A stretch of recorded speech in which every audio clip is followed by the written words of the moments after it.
সবাইকে আমন্ত্রণ জানাচ্ছি অমর একুশে বইমেলা উপলক্ষে আরটিভির বিশেষ আয়োজন আমা কপির আমন্ত্রণে। আমার সঙ্গে আজকে এই পর্বে অতিথি হয়েছেন কবি, কথাসাহিত্যিক, নাট্যজন, নিজে থিয়েটার কর্মী শুভাশিস সিনহা।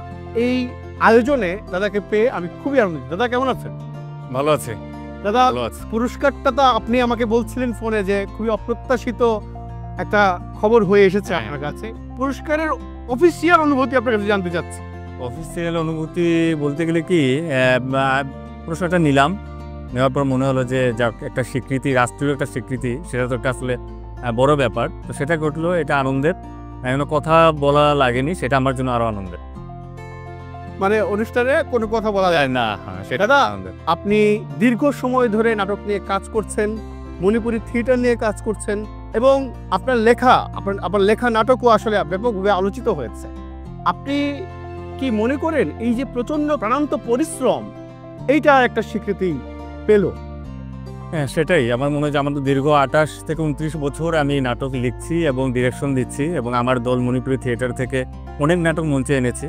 তো আমার মনে হচ্ছে যে এই দীর্ঘদিনের একটা জার্নিতে এসে এই প্রাপ্তিটা, এটা মনে হয় যে একটা আনন্দ, এবং এটা অনেককেই অনুপ্রাণিত করবে বলে আমার মনে হয়। আমি নিশ্চিত অনেককে অনুপ্রাণিত করবে। দাদা, এই পুরস্কার আপনি উৎসর্গ করছেন কাদের প্রতি? আসলে যারা এইভাবে এই দেশে, এই রাষ্ট্রের মধ্যে অনেক প্রতিকূলতার মধ্যে শিল্পের সমস্ত গুণাগুণ বজায় রেখে, শিল্পের ধ্রুপদী ধারাকে বজায় রেখে যারা প্রাণান্ত পরিশ্রম করে থিয়েটার চর্চাটাকে টিকিয়ে রাখে, তাদেরকে আমি অনেক ধন্যবাদ। দাদা, আমরা একটু আপনার পেছনের দিকে যাই। দাদা, আপনি প্রথম কবে ভাবলেন যে কবিতা আসলে আপনার জিনিস, আপনি কবিতায় লিখবেন?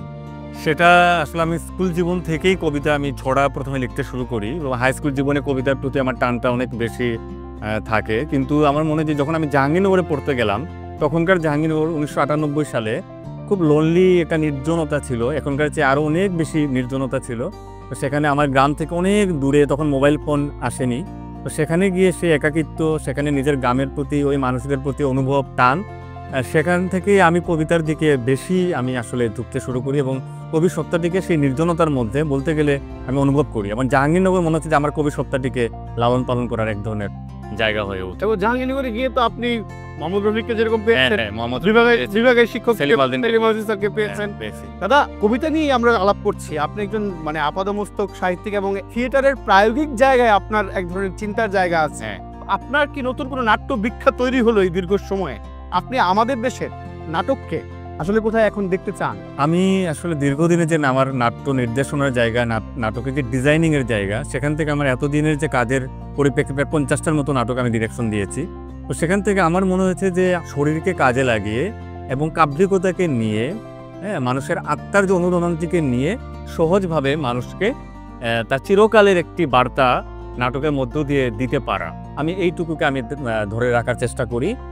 আমার মনে হয় যে এটি একটি বড় দারুণ ব্যাপার। দাদা, আমার দশা হয়েছে এমন, আমি একটা বিশাল সুপার শপে গেছি, অনেক কিছু কিনবার মতো আছে, কিন্তু আমি সবকিছু কিনতে পারছি না, অনেক প্রশ্ন রয়ে যাচ্ছে।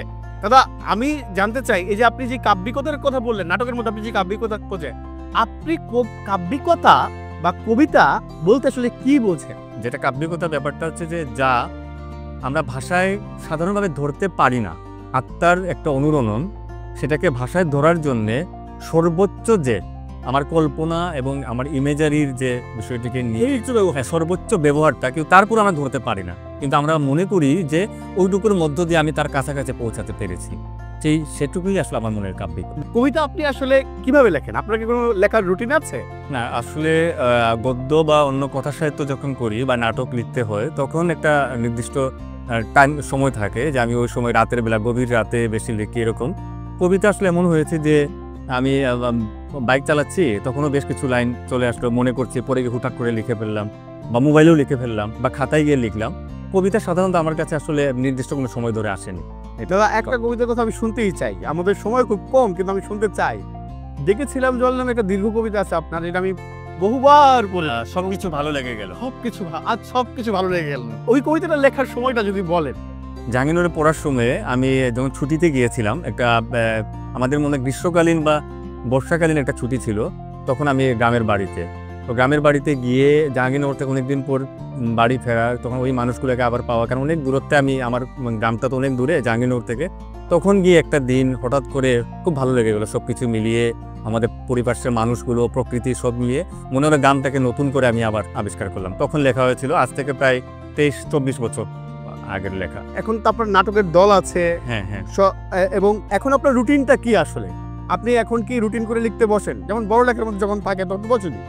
আমি আমার সব আড্ডা, নাটকের কাজ আমার পরিবারের লোকজন জানে, সবাই জানে। আসলে আমি সন্ধ্যা থেকে রাত 10টার মধ্যে প্রায় শেষ হয়ে যায়। আর আমার পড়াশোনা বা লেখালেখি এটা রাত 10টার পর থেকে, এটা একটা রুটিনের মতোই আর কি। আমি ওই সময়টা চেষ্টা করি যে নিজের মতো করে আমার অন্য সৃষ্টিশীল কাজগুলো, লেখালেখিটা করার। দাদা খুব ছোট্ট করে উত্তর দেবেন, 3টা জিনিসের কথা আমাদেরকে বলবেন। একটা হলো কোন কোন বই আর কোন কোন লেখক আপনার জীবনে সবচেয়ে বেশি প্রভাব রেখেছে? বইয়ের ক্ষেত্রে আমি বলবো যে কবিতার ক্ষেত্রে আমি জীবনানন্দের রূপসী বাংলা প্রথম পড়া আমার সবচেয়ে ভালো লাগার একটি কবিতার ক্ষেত্রে এটি। আরও অনেক আছে, একটি বই বললাম। আর উপন্যাসের ক্ষেত্রে আমাকে সবচেয়ে বেশি এখন পর্যন্ত প্রাণিত করে ক্রাইম অ্যান্ড পানিশমেন্ট, আর আসলে দুটোই বলতে হবে, আন্না কারেনিনা, তলস্তয়ের আন্না কারেনিনা আর ক্রাইম অ্যান্ড পানিশমেন্ট দস্তয়েভস্কির, এই দুটো। আর এতে কবিতার বইটা বললাম যেটা হচ্ছে রূপসী বাংলা, আর রবীন্দ্রনাথের গান আসলে গীতবিতা। মানে আপনি 3জন কবির নামও বললেন, মানে 3জন লেখকের নামও আসলো। অনেক ধন্যবাদ দাদা। দাদা, সাহিত্যের সফলতা আসলে কি? পুরস্কার নাকি পাঠকের প্রতিক্রিয়া? এটা আমি একদমই বলবো যে পাঠকের প্রতিক্রিয়া। আর কারণ সাহিত্যে আসলে আমি নিজেও এটি 1 মিনিট আগেও এবার যেটা আমাকে জানানো হয়েছিল, তারা আমি চিন্তাই করিনি যে এরকম একটা পুরস্কার আসবে, মানে এবার পাবো, মানে নাট্য সাহিত্যের জন্যে। তো আমার মনে হয় যে যারা প্রকৃত অর্থে সাহিত্য করে তারা কখনো এটা ভাবে না। পাঠক যখন একজন কোনো দূরবর্তী পাঠকও বলেই বইটা কিনলাম বা আমাকে মেসেজ পাঠায় যে ওই কবিতাটা তার ভালো, সেটাই মনে সবচেয়ে বড় পাওয়া। দাদা, একটা প্রশ্ন করে আমরা র্যাপিড ফায়ার রাউন্ডে যাব, আমাদের সময় শেষ। হ্যাঁ, একজন লেখক তো সবসময় আসলে নিজের সন্তুষ্টি অর্জনের জন্য ক্রমাগত পরিশ্রম করতে থাকে। দাদা, আপনি কখন, এখন একটা নতুন কবিতা লেখার পর কখন আপনি বোঝেন যে না, এটা ছাপতে দিতে হবে, এখন ঠিক আছে, মানে আপনি কখন এপ্রুভ করেন? এটা আমি বলি যে আমি দেখেছি যে বেশিরভাগ দীর্ঘ কবিতা আমি তখন লিখেছি, অনেক দীর্ঘ কবিতা যেগুলো তোমাদের পড়া আছে, যেমন সব কিছু ভালো লেগে গেল। এটা পড়ার পরে আমি সত্যি করে আমি অনুভব করেছি, তখন একটা কেমন যেন মনে হয় একটা কাপুনের মতো, মানে এটা ঘেমে যাওয়ার মতো একটা ব্যাপার হয়, এক ধরনের খুব অন্যরকম একটা অনুভূতি আসে। এটা নিজেই টের পাওয়া যায় যে ওই অন্যরকম একটা জার্নি, ওইটুকু সময়ের জন্য মনে হয় যে এটা ওই সময়ের জন্য। দাদা, অনেক ধন্যবাদ আপনার এই বিশেষ দিনে আজকে আমাদেরকে সময় দেওয়ার জন্য। প্রিয় দর্শক, আমরা একটা র্যাপিড ফায়ার রাউন্ড দিয়ে এই আয়োজনটা শেষ করি। সুভাষিস দা, আমরা একটা র্যাপিড ফায়ার রাউন্ডে যাচ্ছি, আমি এই শব্দগুলো বলবো, শব্দটা শুনে আপনার মাথায় যা আছে তাই বলবেন, নো চিটিং দাদা। ওকে? আচ্ছা, ওকে। র্যাপিড ফায়ারের প্রথম শব্দ দাদা, প্রথম শব্দ হলো প্রেরণা। বেঁচে থাকা। প্রিয় শব্দ? ভালোবাসা। প্রিয় রং? সবুজ। যে মৌসুমে বেশি লেখেন? বর্ষাকাল। প্রিয় সাহিত্যের চরিত্র? রাস্কলনিকভ। প্রিয় গান? এবার আমায় ডাকলে দূরে। লেখার জন্য প্রিয় জায়গা? নিজের একটা ছোট্ট রুম আছে, সেই রুমটি। লেখার সময় আপনার প্রিয় পানীয় বা খাবার? চা। দাদা, আপনি ধরেন গভীর মনোযোগে লিখছেন, তখন কেউ আপনাকে ডাকলো, তখন কি মনে হয়? খুবই বিরক্ত হয়। খুব সবচেয়ে সৃজনশীল সময়? গভীর রাত। লেখালেখির জীবনের বড় ভুলটাই আবার মানে শুদ্ধ থিয়েটার করতে আসাটা। প্রিয় কবি? রবীন্দ্রনাথ, না 3জন বলবো, বলেন। রবীন্দ্রনাথ, জীবনানন্দ, নজরুল।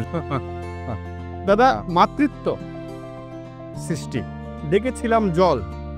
প্রচন্ড রোদ। যৌনতা? প্রেম।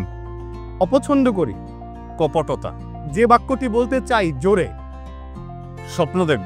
দাদা, অনেক ধন্যবাদ আমাদেরকে সময় দেওয়ার জন্য। তোমাকে ধন্যবাদ শিমুল, তুমিও কবিতায় থাকো, অনেক তৎপরতায় থাকো। দাদা, অনেক ধন্যবাদ। প্রিয় দর্শক, আমা কফির আমন্ত্রণে আমরা কথা বলছিলাম কবি, নাট্যজন, কথাকার সুভাষিস সিনহার সঙ্গে।